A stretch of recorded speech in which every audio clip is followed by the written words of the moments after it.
እዚህ ሰፈር ከመጣው ገና አንድ ወር አልሞላኝም።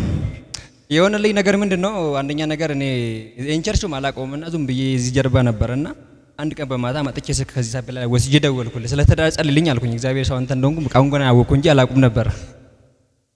አዎ እግዚአብሔር ምስክሬን ካታፔላ ላይ ወስጄ ማለት ነው። ከዛ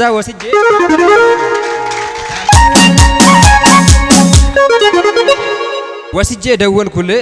በቃ ራሷ ፈልጋ ትመጣለች ብለህ ጸለይክልኝ እና ይኸው ልጆቼን ዛሬ መጣሁኝ። እሷ እንደ አጋጣሚ መጣችና ልጆቼን ጥላልኝ ሄደች።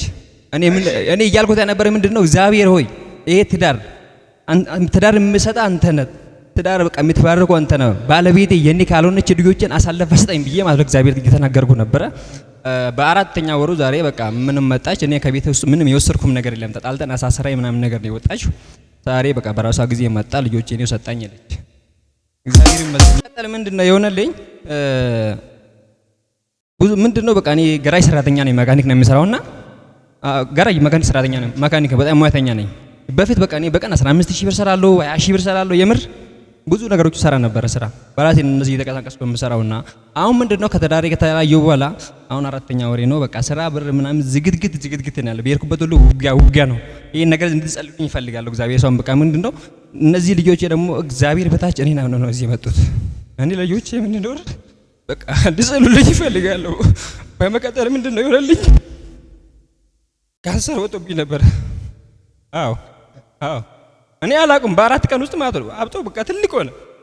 ከዛ እኔ ምን አልኩኝ? በቃ እግዚአብሔር ወይ አልኩኝ። በቃ ማንኛውም በሽታ የሰይጣን ስለሆነ እኔ ሐኪም ቤት አልሄድም። በቃ እግዚአብሔር ቤት ውስጥ እሞታለሁ ብዬ ደወልኩ።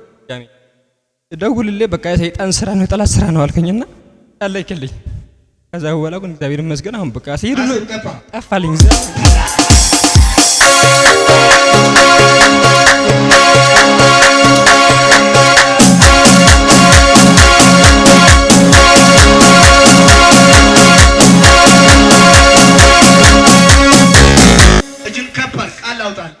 በጌታ በኢየሱስ ክርስቶስ ስም ያው ካንሰር ጠፋ። በአይኔ በብርሃን አይታል። እግዚአብሔር እንዲህ ያለኝ ነው። አሁንም በውስጥ ዘር መንዘር ተከትሎ የመጣ በሽታ ዛሬ በኢየሱስ ስም ተበጠሰ።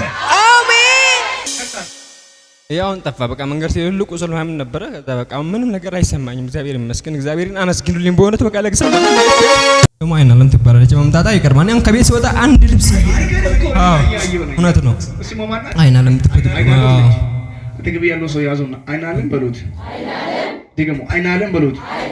ወደ ልጆች ወደ ትዳር በቅርቡ ትመጣለች።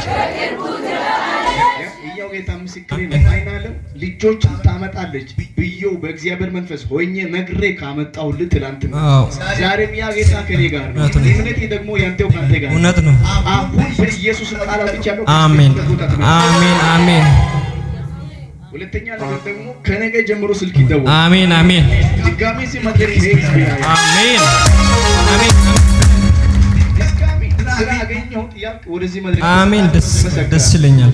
ልጆች የት ናችሁ? ኦፍስዬ ነው ኑ። እኔ አምናለሁ እግዚአብሔር በእውነት ሲሰራ ነው ያዩት። አሜን ነው ሲሰራ ትላንት ማይቻለሁ። አሁን እነኚህ ብላቴኖች ትልቅ ቦታ ነው የሚደርሱት። ያንተ ኮንታው ከነገ ጀምሮ ስራ ብር ተከፈተ። ቤት ማጥቃጫ አንተንና ህይወትን ሊያበላሽ የሚመጣ አጋንንቱ ተሰበረ። እምነት ትላንት ካንተ ጋር እንደሰራ አሁንም ዛሬም አምናለሁ። እግዚአብሔር አምላክ ሆይ ለሚበላው ነገር እንዳይጨናነቅ፣ ለኪሱ እግዚአብሔር ሆይ እንዳይጨናነቅ፣ ለልጆቹ እንዳይጨናነቅ በጌታ በኢየሱስ ስም ለይኑንታ እንዳይጨናነቅ ከዚህ ሰዓት ጀምሬ ባርኬያለሁ። በሮቹ በኢየሱስ ስም ይከፈቱ። ትዳሩ እንደ ቀድሞ በኢየሱስ ስም ይስተካከል። ጨለማው ይመታ። ስለሰማኝ አመሰግናለሁ። አሜን። አይናለምን እዚህ መድረክ ታውታላችሁ። እኔ እሱንም ዛሬ ነው ያው በስልክ ነው እየተዘለልን የቆየ ነው። አምናለሁ ብዙዎች ከናንተ የተለየ በረከት የተለየ ትዳር የሆነ ተራርቆ የነበረ ነገር ካለ ቃል አውጥቻለሁ። በኢየሱስም ካለበት ቦታ ይመጣል።